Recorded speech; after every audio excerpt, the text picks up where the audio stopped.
As we mentioned going into that break, summer break is right around the corner. And, a lot of families are trying to find ways to go analog or unplug, find a way to a simpler lifestyle, not only just to, get away from all the hustle and bustle, but also do some improvements to your mental health. Reconnect, Yeah, like on a face-to-face basis. Put the iPad, put the phone down. Yeah.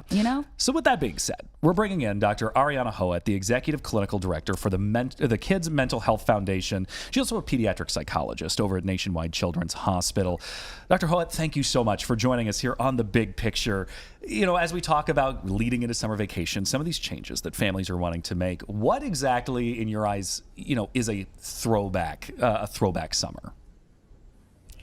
Well, it's all about exactly what you all just described, having kids find the balance between that screen that they love so much, but then also doing off-screen activities, going outside, connecting with friends, connecting with the family, finding hobbies, enjoying the outdoors, whatever it means for that child, but it's finding that balance.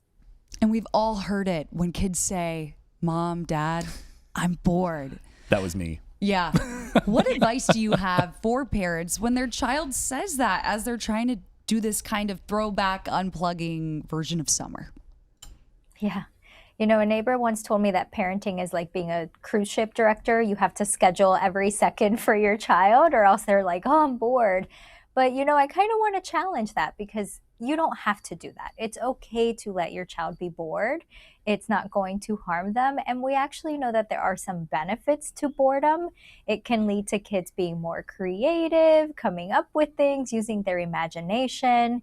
And so for parents, especially those with younger ones at home, you can do things in your home to set up a space where they can be bored, but kind of happen into things like, oh, here's my arts and crafts, or here are my blocks, and here.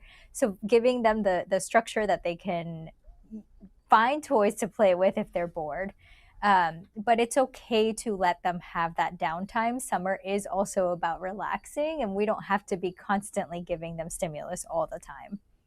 And, just last week, we were talking with a psychologist from the Ohio State University about, unplugging and downgrade culture, and about that, that constant stimulus that even as adults that we've become really used to, that we're used to just being able to pick up something and become very entertained. We don't allow ourselves to be bored. And for kids, how important is that in terms of mental health to have that time that you're not just activated all the time? Yeah. I mean, gosh, their brains are developing. They're still growing, and so they're constantly getting the stimulus. They can't process all of that. Their brain can't process all of that. And we also need them to be interacting with the real world. That's what we know helps brains develop in a healthy way. That's what helps kids learn and connect. And so, yeah, we need things to slow down.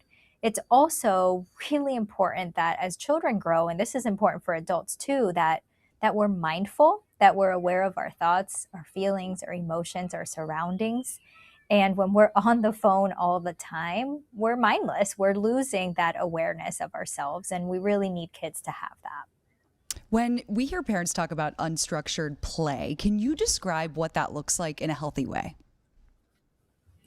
Yeah, so unstructured play is a little bit of what we were just talking about, letting kids just be kids and find ways to entertain themselves. So again, you want to put things in your environment that you're okay with them getting into, but then letting them be and just letting them get creative, whether it's pretend play or something more like I'm making an arts and craft, or I'm connecting with my sibling, connecting with my friends. But it's just about letting them be and not over scheduling all these activities every hour of the day.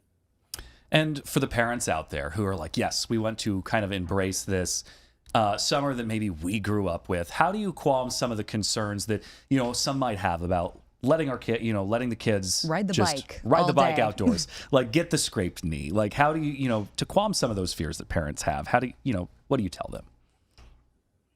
Yeah, I mean, it's part of growing up. We know that allowing kids to push those limits, those physical limits, get on the bike, climb the tree, actually helps them build self-esteem, right? They're experimenting, they're figuring out, what can I do? What am I capable of?